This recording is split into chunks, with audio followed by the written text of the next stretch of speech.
Hello दोस्तों, मैं आनंद मिश्रा आप सभी लोगों का आपके अपने यूट्यूब चैनल स्मार्ट स्टडी 360 में स्वागत करता हूं।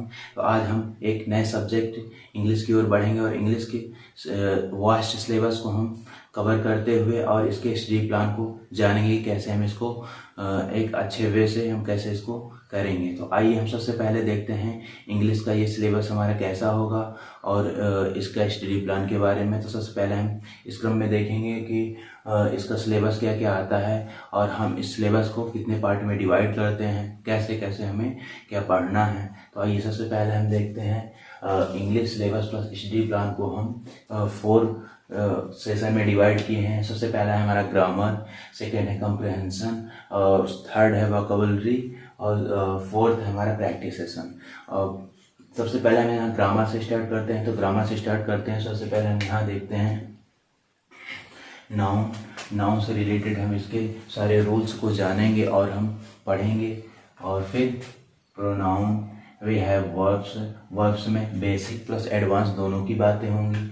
फिर we have adjectives, we have adverbs, we have preposition, we have conjunction, we have interjection और voice, active voice and passive voice होता है ये। और नारेशन हमारा है, इसको डायरेक्ट इनडायरेक्ट भी बोलते हैं। फिर आता है हमारा टेंसेस से रिलेटेड सभी एरर को हम फाइंड करेंगे और इम्प्रूवमेंट को करेंगे। फिर आता है हमारा सब्जेक्ट वर्ब एग्रीमेंट, सब्जेक्ट और वर्ब से रिलेटेड जितने भी एरर होंगे, इम्प्रूवमेंट होंगे या फिल इन ब्लैंक्स के क्वेश्चंस होंगे, हम इसको सॉल्व करेंगे। तो ये हमारा ग्रामर सेशन समाप्त होता है। इसके बाद हमारा चलता है कॉम्प्रिहेंशन। आजकल के एग्जामों में देखा गया है कॉम्प्रिहेंशन में आ जाता है, जैसे कोई पैसेज आ गया और पैसेज से रिलेटेड 4 से 5 क्वेश्चंस आ जाते हैं। तो उसी के बारे में हम सबसे पहले देखते हैं कॉम्प्रिहेंशन में होता क्या क्या है, कैसे कैसे आते हैं। तो इस क्रम में हम सबसे पहले देखते हैं यहाँ पर हम कि यहाँ पर अनसीन पैसेज आता है और क्लोज टेस्ट आता है और सेंटेंस अरेंजमेंट आता है। तो अनसीन पैसेज क्या होता है जी, कोई एक पैसेज दे दिया गया रहता है, हमें उससे रिलेटेड 4-5 क्वेश्चन दिए रहते हैं और पैसेज ऐसा होता है जिसको हम या कहीं से भी पैसेज दिया जा सकता है अनसीन।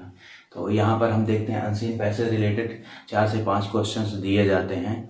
फिर आता है हमारा क्लोज टेस्ट। क्लोज टेस्ट होता है कि एक पैसेज यहाँ पर भी दिया रहता है लेकिन वहाँ पर फिल इन ब्लैंक्स रहता है और उसमें ग्रामर से रिलेटेड जितने भी एरर होते हैं या कुछ फिल इन ब्लैंक्स में इसको भरना होता है अकॉर्डिंग टू द सेंटेंस के रूप में। फिर आता है हमारा सेंटेंस अरेंजमेंट। सेंटेंस अरेंजमेंट में क्या होता है कि कोई एक वर्ड दिया गया होता है, उसके बाद PQRS के रूप में क्लासीफाई करके कुछ वर्ड सेंटेंसेस दिए रहते हैं। तो उसको हमें एक क्रम में लगाना होता है जैसे कि उसका कुछ मीन या मतलब निकल सके। ये हमारा होता है सेंटेंस अरेंजमेंट होता है। फिर आते हैं हम डिस्कस करते हैं वोकैबुलरी सेशन में। तो यहाँ पर सबसे पहले हम देखते हैं सिनोनिम्स है, एंटोनिम्स है, इडियम्स एंड फ्रेजेस हैं, वन वर्ड ऑफ सब्स्टिट्यूशंस हैं, फ्रेजल वर्ब्स हैं, सिमिलर वर्ड्स हैं। इसमें सबसे पहले हम देखते हैं कि सिनोनिम्स में अगर हिंदी में हम बात करें, सिनोनिम्स में होता है जैसे पर्यायवाची शब्द होते हैं एक दूसरे रिलेटेड, वैसे सिनोनिम्स होता है। एंटोनिम विलोम शब्द होता है और फिर इडियम्स फ्रेज होते हैं जो, और फिर वन वर्ड ऑफ सब्स्टिट्यूशंस होते हैं जो कि एक वाक्य या एक सेंटेंस दिया गया होता है उसका एक छोटा करके लिखना होता है जैसे। फिर हम आते हैं फ्रेजल वर्ब होता है, फिर सिमिलर वर्ड्स होते हैं। फिर आते हैं इसके बाद इन सब का हम एक प्रैक्टिस सेशन लेके आए हैं आप सबके लिए स्टडी प्लान के रूप में। ये तो हमारे सिलेबस की बात होगी। फिर हम प्रैक्टिस सेशन करेंगे, जैसे हम नाउन अगर पढ़ते हैं, नाउन को हम ख़त्म करते हैं तो उसके बाद हम इसमें नाउन से related finding errors, improvements, fill in the blanks को हम सॉल्व करेंगे। क्वेश्चन इतने ही टाइप के पूछे जाते हैं, या तो कोई फाइंडिंग एरर होगा, कोई सेंटेंसेस दिया रहेगा उसमें ABCDE करके डिवाइड किया रहेगा, तो उसमें हम देखेंगे कि एरर किस पार्ट में होता है। अगर नहीं एरर है तो पार्ट E हम लगाएंगे, एरर है तो हम उस एरर को टिक करेंगे। फिर उससे रिलेटेड आता है हमारा इम्प्रूवमेंट। इम्प्रूवमेंट में क्या होता है कि कुछ फिल इन ब्लैंक्स होता है और उसके बाद उसमें 4 ऑप्शन दिए गए होते हैं। उसमें हमें या तो गलत होता है तो हमें एक सही ऑप्शन चुनना होता है, या तो वहाँ पर सही भी होता है तो उससे हमें अगर बेस्ट ऑप्शन मिल जाता है तो इम्प्रूवमेंट का मतलब है हमें उसे उसमें सुधार करके लिखना होता है। फिर आते हैं हम यहाँ पर फिल इन ब्लैंक्स में।